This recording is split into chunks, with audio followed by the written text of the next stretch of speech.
इस लेक्चर में हम n फाइंड करेंगे जबकि अर्थमेटिक मीन गिवन होगा। तो देखते हैं इसके लिए क्वेश्चन। हमें क्वेश्चन दिया गया कि फाइंड n जबकि अर्थमेटिक मीन ये दिया गया है बिटवीन किसके है, a और b के। देखते हैं इसका सोल्यूशन। सोल्यूशन में हमें पता है कि अगर ये a और b के बिटवीन है तो हमारे पास फॉर्मूला क्या होता है, अर्थमेटिक मीन इक्वल होता है a प्लस b ओवर 2 के।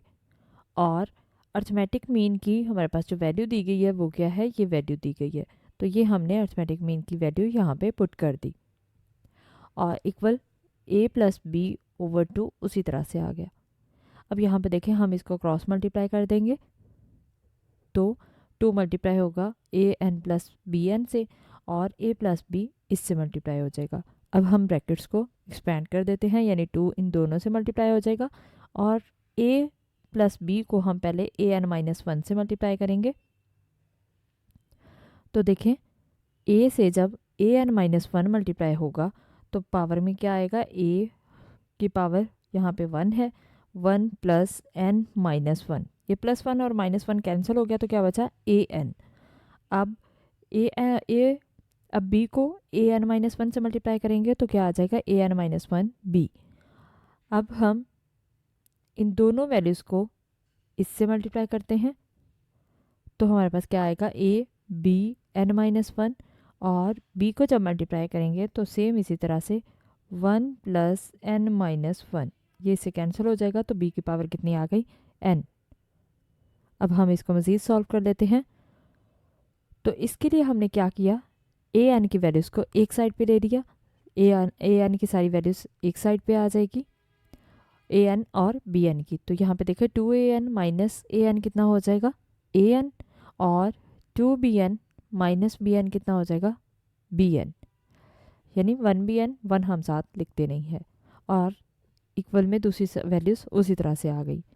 अब हम a की पावर्स को इकट्ठा कर लेते हैं, यानी a की पावर n और a की पावर n माइनस 1 को हमने एक साइड पे कर लिया। जब ये इक्वल की दूसरी साइड पे आएगी तो क्या हो जाएगी, ये टर्म माइनस हो जाएगी।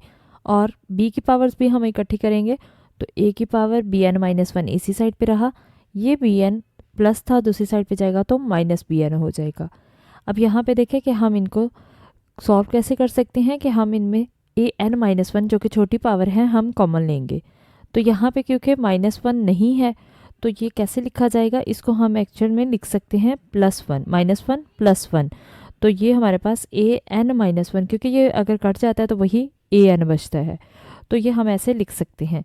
अब हमने क्या किया, a n माइनस 1 यहाँ से बाहर कॉमन ले लिया तो a की पावर कितनी बची, क्योंकि माइनस 1 तो बाहर आ गई और ये a की पावर 1 बच जाएगी, जिसको हमने यहाँ पे a लिख दिया। और इस माइनस ये क्योंकि a की पावर n माइनस 1 बाहर आ गया तो b बचा और b को हमने यहाँ पे लिख दिया। सेम इसी तरह से b की पावर n माइनस 1 छोटी पावर है, इसको हम बाहर लिखेंगे तो a आ जाएगा और माइनस b की पावर n माइनस 1 बाहर आ गई तो कितनी बची, b की पावर 1, और 1 ऊपर लगाते नहीं है। अब यहाँ पे देखें कि ये ब्रैकेट सेम है और इक्वल में है, जब ये ब्रैकेट इस साइड पे आएगी तो इसके डिनोमिनेटर में आ जाएगी, यानी a n minus 1 into a minus b over a minus b, तो ये इससे कैंसिल हो जाएगी। तो क्या बचेगा, a n माइनस 1 और equal to b n minus 1, ये हमारे पास बच जाएगा। अब हम इसको दूसरी साइड पे लेके आएंगे तो ये इसके डिनोमिनेटर में आ जाएगा, हमने डिनोमिनेटर में ले आए तो दूसरी साइड पे क्या बच गया, 1। क्योंकि दोनों की पावर n माइनस 1 है तो n माइनस 1 पावर हम कॉमन लिख सकते हैं ब्रैकेट में। तो हमने ब्रैकेट में a ओवर b की होल पावर ले ली n माइनस 1, और क्योंकि ये 1 था, 1 कब आता है, किसी भी नंबर की पावर अगर 0 हो तो आंसर 1 होता है, ये हमें पता है। क्योंकि ये बेस हमारे पास a ओवर b बच रही है तो हम इसको भी a ओवर b की पावर 0 लिख लेंगे। अगर a की पावर 0 हो तो आंसर 1 होता है, b की पावर 0 हो आंसर 1 होता है, c की पावर 0 आंसर 1 होता है, कोई भी वैल्यू आ जाए x की पावर 0 आंसर 1 ही होगा। तो a ओवर b, क्योंकि यहाँ पे बेस a ओवर b थी इसलिए हमने a ओवर b की पावर 0 लिख ली 1 की जगह पे। तो यहाँ पे देखें कि बेस सेम है तो पावर्स इक्वल होंगी, इसका मतलब है कि n माइनस 1 इक्वल होगा 0 के, और ये माइनस 1 जब दूसरी साइड पे जाएगा तो क्या हो जाएगा, पॉजिटिव 1। इसका मतलब n की वैल्यू हमारे पास आ गई 1।